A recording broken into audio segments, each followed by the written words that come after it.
زۆرن ئەو هونەرمەندانەی کە هەمیشە لە پرسانەتەوەی و نیشتیمانیەکاندا هەمیشە هەڵوێستیان هەیە و بە تێکست و با کارەکانیان هەمیشە گزارشتیان لە هەڵوێستی نیشتیمان پەروەرانەی خۆیان کردووە. مازیار فایق یەکێک لەو شاعیرانەیە کە بەم دواییانە یەکێک لە تێکستەکانی بڵاو کردەوە بە ناوی خاکی خۆمە کە لە تۆڕە کۆمەڵایەتیەکاندا زۆرترین دەنگدانەوەی هەبوو. سڵاو لە کەناڵی کورسات. سپاس بۆ گرنگی دانتان بە ئەو نووسینی کە لەم چەند ڕۆژی ڕابردوو تا بڵاوم کردەوە. ڕاستیەکەی وەکوی کە چۆن قەرارەما شعرێکی نیشتیمانی بنووسم ئەگە سەرنجتان یابێت من ئەم شعرە نەیەکەم شعرمە و نەکۆتا جاریشمە بێکە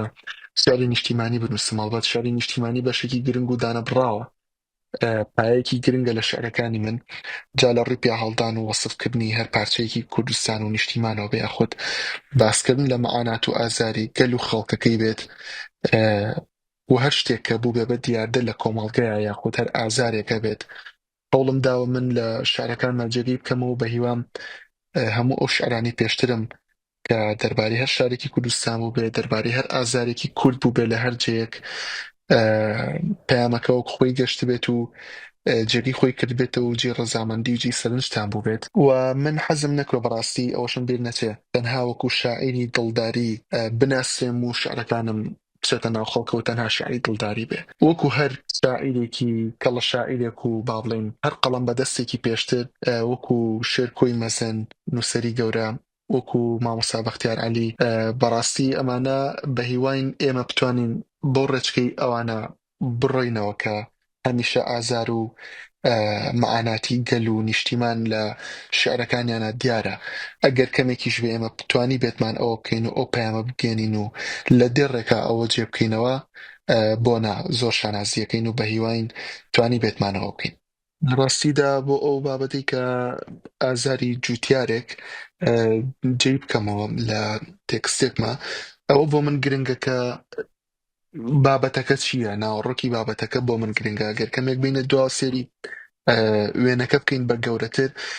بابەتەکە کووردە، بابەتەکە کوردستانە، خاکی ئێمەیە، یعنی ئەو جوتیارەش کووردە لەسەر ئەم خاکەژی. پیشەکە هەر شتێک بێ گرنگ نییە، گرنگی تۆ زمان حاڵی کێوی گرنگەوەیە تۆ لە زمانی کێوە دەربڕینێکت هەبێ، قسەیەکت هەبێ کە پەیامەکەت بگەێنی، کە بابەتە گرنگەکە فۆکسی بخەیتە سەرەویش کە کورد و کوردستانە بە تایبەتی. بۆیە من وەک چۆن لە پێشترا هەوڵم یاوە زمان حاڵی هەر کەس و هەرچین و توێژێکی کۆمەڵگاکەم بم، لەم شعرەیە بەڵێ زمان حاڵی جوتیارێک بووم کە بە هیوامەوە هەست و پەیامەم وەک خۆی گەیاندبێت لە نووسینەکە. بۆ من هەموو بابەتێک جێی باخۆ و جێی سەرنجە کە ئەکرێت ببێتە کەرەستەیەکی باش کە شعرێکی باشی پێ بنووسم، شعرێکی جوانی لێ دروست بکەم. من لەبەرەوەی کە شعری گۆرانیە نووسم زیاتر، شعری گۆرانی زمانێکی سادەیەکە معنایەکی قوڵی لە پشتەوە بێت، زمانێکی گفتوگۆکردنە، ئەکرێ هەموو کەسێک لی تێبگات، بە تایبەتی ئەو شعرانەی کە پەیامێکی هەیە، پەیامێک لە خۆگرێ، ئەکرێ بە زمانێکی زۆر زۆر سادە بینووسیت، بەڵام لە ئاستێکی معنا بەرزە بێگومان، بۆی کە هەموو کەسێک لی تێبگات. لە کەواتە لەم ڕوانگەیەوە کەواتە هەر بابەتێک و هەر چیرۆکێک جێی قسەکردن و جێی باسکردن بێت، ئەکرێت تۆ بتوانین شعرێکی جوانی لێ دروست بکەیت. بەڵام کاڵم هەر بابەتێک و شتێک هەڵبەت لە چوارچێوەیەکی ئەدەبیە کە ڕەبتی بە ئەحساس و هەستەکانی ئینسانەوە هەبێت. بۆ لەبەرەوەی کە من بە دڵخۆشی هەموو کەسێک دڵخۆشم، بۆ شعرم هەیە بۆ هونەرمەندەکان کە کراوە بە گۆرانی هەڵپەڕکێ و خەمی هەر کەسێک دەتوانێت من خەمبار بکە. بۆیە شاریشم هەیە کە ڕەنگە هەر کەسێک چیرۆکی خۆی تیا ببینێتەوە لەگەڵ ئازارەکانیا بگونجێت.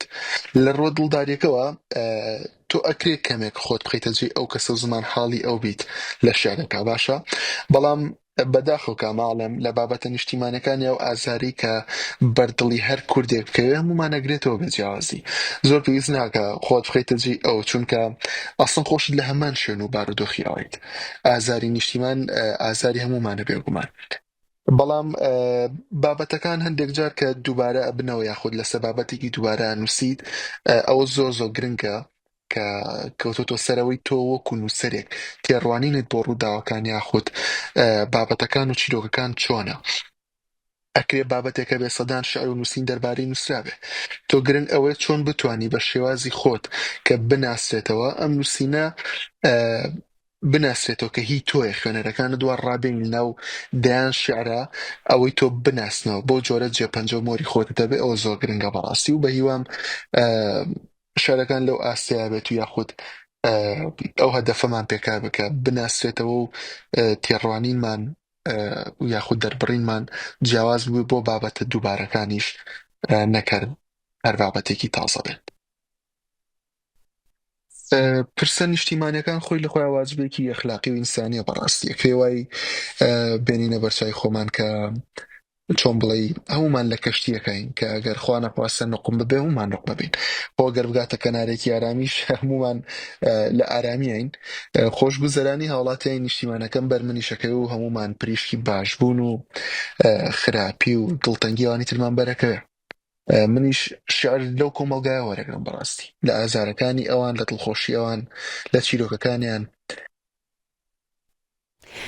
بەڵێ بێگومان مەزیار فایق یەکێک لەو شاعیرە گەنجانەیە کە زۆرێک لەش هونەرمەندان و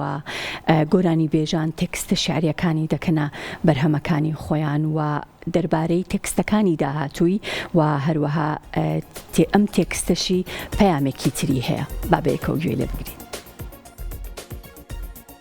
وەکو پڕۆژەی نوێ ڕاستیەکەی نازانم لەکوێ دەست پێ بکەم ئەگەر باز لە کارە هونەریەکان بکەم هی هونەرمەندان و گۆرانی هونەرمەندەکان ئێجگار زۆرن کە کاری هونەری پێکەوەیمان ئامادەیە بۆ بڵاوبوونەوە بەم زوانەش بڵاو ئەبنەوە و جۆبیستی ئەبن و پێم خۆش ئاماژەش بۆ بم کە ئەو هونەرمەندەی لەم چەند ساڵی ڕابردووە زۆرترین کارم لەگەڵی کردووە و ئاوازی لەسەر 6 بۆ 7 تێکستی من داناوە و ئامادەن بۆ بڵاوکردنەوە گۆرانیەکان ئەویش هونەرمەند و برای ئەزیزم ڕۆژ کەریمە کە لە دیدار و چاوپێکەوتنەکانی خۆیان پێشتر هەر لەگەڵ بەڕێستان باسی لەوە کردووە کە ئەو کۆمەڵە بەرهەمانەمان ئامادێ و ناوی هەندێک لەو بەرهەمانەشی هێناوە کە بە هیواین بەم زوانە جۆبیستی بین و بڵاو ئەبنەوە وەکو پرۆژەی خۆشم بۆ یەکەم جار ئەمێ ئەوە ڕابگەێنم لە کەناڵی کورتساتەوە کە نوێترین با بڵێن یەکەم دیوانە شعری خۆم بە چاپ ئەگات و دێتە خزمەتی خوێنەرەکانم کە بە هیوام جێی سەرنجی ئێوە ئەوانیش بێت